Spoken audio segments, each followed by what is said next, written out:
Right from the start, you'll notice how calm everything sounds, but don't be fooled. A sentencing hearing can flip fast. Pay attention to whether the judge thinks the defendant actually gets the seriousness of what he's done, because that's about to matter a lot.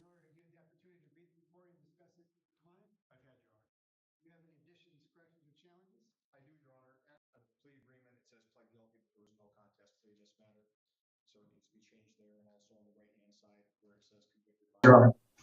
Mr. Miller, have you had the opportunity to read the report and discuss it with your client? I've had, Your Honor.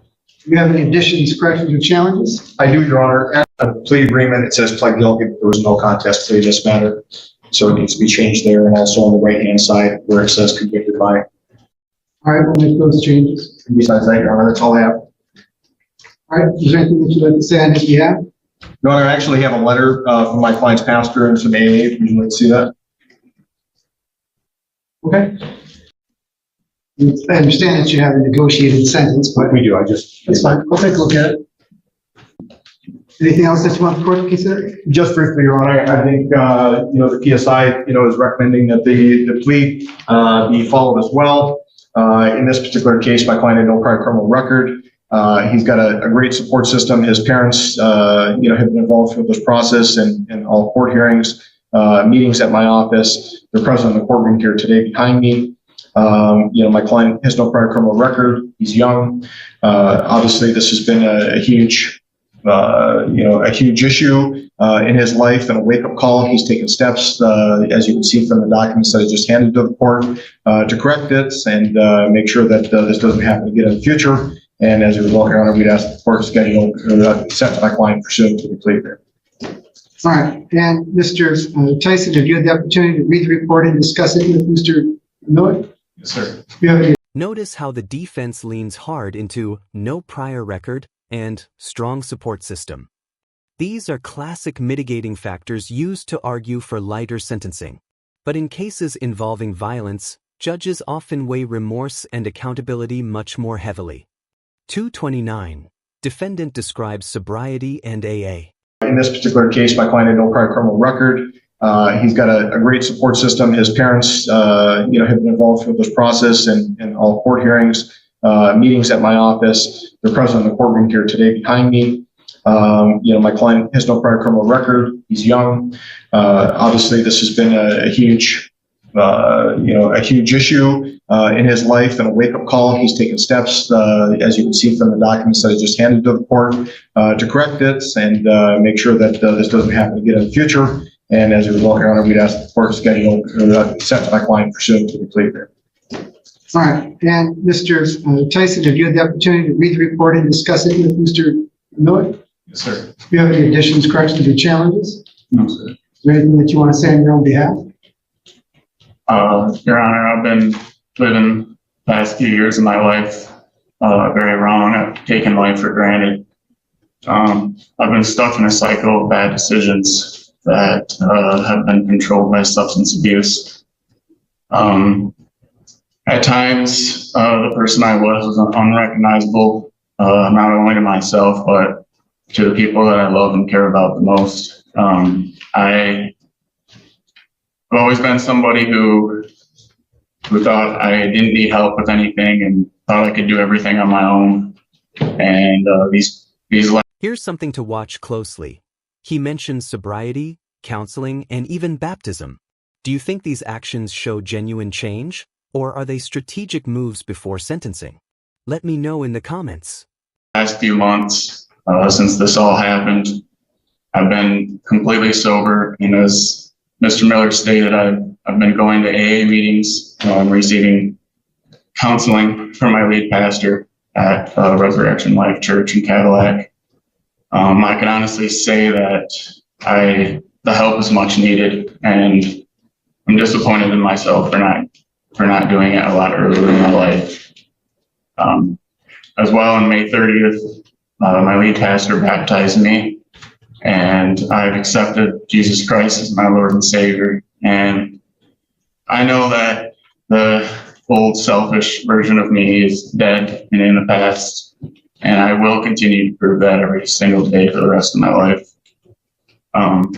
This is a huge wake-up call, and is absolutely my rock bottom. And I just want to apologize from the bottom of my heart to everyone I failed, especially the victim and my boss and my parents.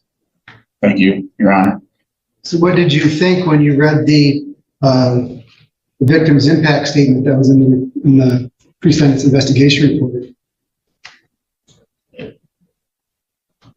It's hard to read, and I'm disappointed in myself.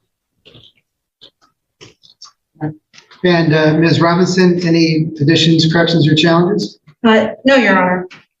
Anything that you want the court to consider? Your Honor, the victim, Emma Shevers, is here and would like to address the court. Okay. Your Honor, I'm going to read a statement on her behalf. Okay. Okay, pause mentally here. Victim impact statements are some of the most powerful moments in court. They can completely shift a judge's perception. Listen to how detailed and specific she gets, because judges rely on exactly this kind of emotional and factual clarity. David Tyson, you systematically tried to destroy me, but you failed. You lied to others, attempting to paint me as insane, all to deflect from your own monstrous behavior. Those lies and your actions deeply impacted my life, especially my religious beliefs. It's a cruel irony that you sought baptism after abusing multiple women as if a dip in the water could cleanse the filth of your deeds. But here's the truth you can't escape. You took the first plea deal offered. That wasn't an act of remorse. It was an admission of guilt. It proved everything I said, and it proved you cannot make me out to be the bad person anymore. You are the abuser, and everyone knows it now. You inflicted extensive and deeply damaging abuse, both physically and psychologically. On February 21st, around 2 a.m., you physically assaulted me while I was sleeping, hitting me in the face and strangling me. That attack left a laceration under my eye, a bruised and cut lip, a clear hand mark bruise on my neck, and bruising on my arms and legs. While those physical wounds have mostly healed, the emotional and psychological scars run much deeper. They have forever changed how I view relationships and trust. The physical attack was only a fraction of what you inflicted. You would scream so close to my face that my ears would ring, and you'd grab my hair to pull me close and scream at me. You constantly called me names and degraded me, especially when my past or current lifestyle didn't meet your expectations. A major factor in the longevity of my suffering was the isolation you enforced. You prevented me from reaching out for help by constantly going through my phone. You'd block doors, take my phone, even throwing it so I couldn't find it, and take my keys when I tried to leave, all to escape your verbal, emotional, and physical abuse. You repeatedly accused me of things I didn't do, like sleeping with my boss. Many people told me after I left you that you would look at me as if you wanted to kill me. I saw that same look in your eyes, which is why I was terrified to leave and didn't know where to start. You have a profound sense of control that is truly unnatural. Your manipulation was incredibly confusing. You could make me feel euphoric, heartbroken, guilty, suicidal, worthless, and in love all at the same time. I hate how pure my intentions were and that I still ended up being taken advantage of. How can someone make you feel so loved and worthless simultaneously? The abuse also took a significant financial toll. I've had to take time off work to begin healing and therapy, which created a financial strain. The medical expenses from the physical and sexual abuse also added to this burden. When I left you, I was in such shock and fear for my life that I had to leave many of my beloved belongings behind, trying to escape quickly before you could hurt me again. Now I'm having to replace those things. During our relationship, I was also forced to go on work and hunting trips with you, which I helped pay for and had to miss work to attend. Those are just a few examples of your unnatural need to control over every aspect of my life, my friendships, work, phone, and even my eating habits. The thought of you coming back to hurt me has consumed my thoughts. I've been living in constant fear of seeing you at the grocery store, restaurants, and while driving due to your unpredictable and abusive nature. I constantly check my rearview mirror, terrified you might be following me. I wake up in a panic from nightmares, reliving the strangulation and abuse. This trauma has led to PTSD, anxiety, and depression. My brain often feels numb, and trying to recall what happened causes an uncomfortable pressure in the back of my head, along with significant physical and emotional pain. The stress can cause me to feel extremely anxious, have extreme panic attacks, and mentally disappear on a daily basis. Your actions have profoundly impacted my ability to trust others. I have a hard time trusting people's intentions and rebuilding the healthy relationships I had before you. You are unpredictable and highly dangerous to the community and other vulnerable women. You have a serial record of abusing women physically and mentally. I don't know if I will ever be able to fully trust again, but someday I hope to be in the arms of a safe person. Before you, I had a vibrant social life, strong connections with friends and family, and good relationships with employers and professors. You systematically degraded my friends and family, disrespected their lifestyles, and forced me to abandon those important connections. It is incredibly hard to rebuild that trust now. To your parents, Jeff and Deb, I am standing here today because of the choices your son made and the pain he inflicted throughout the process. I've watched you support him and take him on trips. I've also heard your denials of his wrongdoings, which is why I want you to understand the gravity of his actions. Deb, you verbally told me on the phone when I informed you of the abuse that I was leaving him. I think this happened to the last two girls. They just weren't honest with us. You were well aware of Quentin's abusive pattern and continue to allow it without him facing any consequences.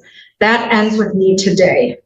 To your sister, Carly, you have 3 daughters. I urge you to consider the reality of Quentin's actions and the potential danger he poses, not only to me, but to others.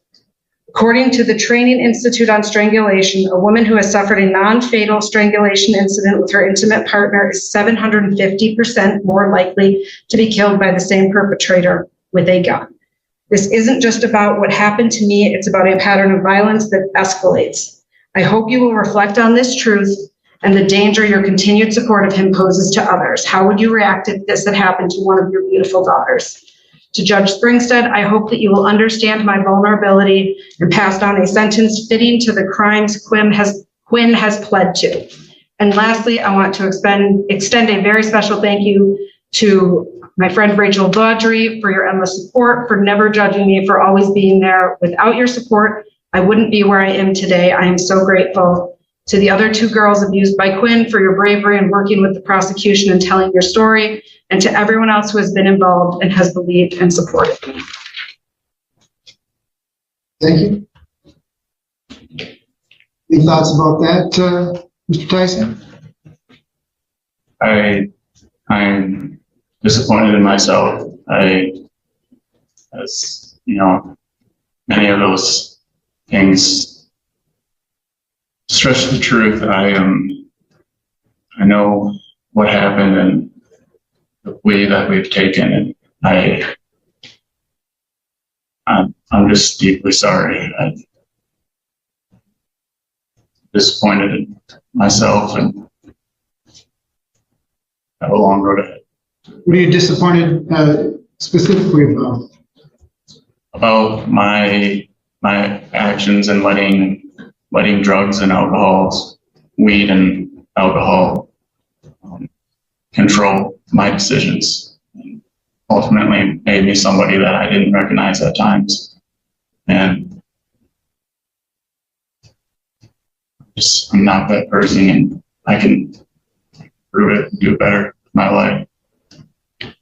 Some people say that drugs and alcohol just magnify who you are, not change who you are.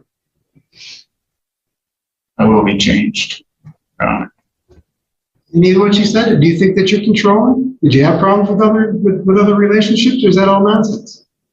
That's the extent of that is nonsense. The control came from finding things in the phone, which she's given me permission to go through the phone. And I'm not saying that my actions were any okay about that night and what I did when I was very drunk. But the control factor, I found things, messages for wanting her ex back, and instead of just being bold and getting out of the relationship, it turned into wanting to see her phone more often. It turned everything downhill. I wish I would have been out long before. Important legal moment. The judge openly says they don't sense remorse. That's huge. Judges rarely state this so plainly unless they're seriously concerned. Lack of remorse can increase sentence severity even when there's a plea agreement limiting the judge's options. Well, as part of probation, they're going to have a whole bunch of counseling for you to go through. Hopefully you take it to heart. Right now, I don't get that. I don't get any remorse from you. I don't get that you even have any sort of insight into what you put her through. But maybe going through counseling programs, maybe you'll see it. If you don't, you'll be back.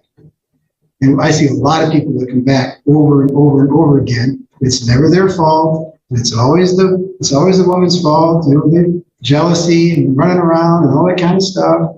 And stalking, assaultive stuff. It's going to happen again. If you don't let down your guard, take an honest, hard look at who you are and what you were doing, and let somebody try and help. I'm all for religion, but you need more than being saved. So the court recognizes. So despite everything, the plea, the no record, the letters, he still gets a full year in county jail plus probation and electronic monitoring. This shows how heavily courts treat patterns of control and violence. If you want a breakdown of how plea deals affect sentencing, tell me and I'll make a full explainer. The advisory guidelines, we suggest a sentence between 10 and 23 months. Courts can exercise my discretion and sentence consistent with the advisory guidelines, consistent with the plea agreement in this case. And Mr. Tyson, I can tell you, if you didn't have this negotiated sentence, I would have given you more. I'd have sent you to prison. But you've got the benefit of this plea agreement. You've got no record. You've got work history. But you're going to spend 1 year in the county jail, credit for 2 days. There's a $68 state cost assessment, a $60 DNA fee, $130 crime victims' rights fund fee, no restitution, $2,875 payable to the victim in this case. Courts can place you on probation for 3 years. There's a $30 per month probation oversight fee for regular probation, $60 a month electronic monitoring for tether, and how soon can you pay your restitution and financial assessments?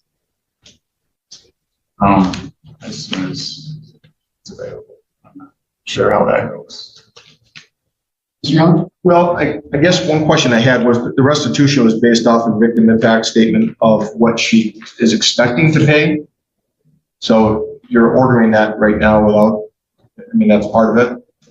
You didn't object to it when it was in the report, and that's part of what we do. So I took that you accept that. And what she's been through, it doesn't sound like it's unreasonable to, figure that she's going to need a year's worth of counseling. And the rest of it seem to be in line. But Well, if you're asking for a restitution hearing, you have the right to have a restitution hearing. Well, I guess, I just think, address to the court that she's saying it's her 1 year of counseling, which is, 1 time per week. I'm not saying that's not unreasonable, but what if she doesn't complete that? What if she needs more? Good. You want to have a restitution hearing then?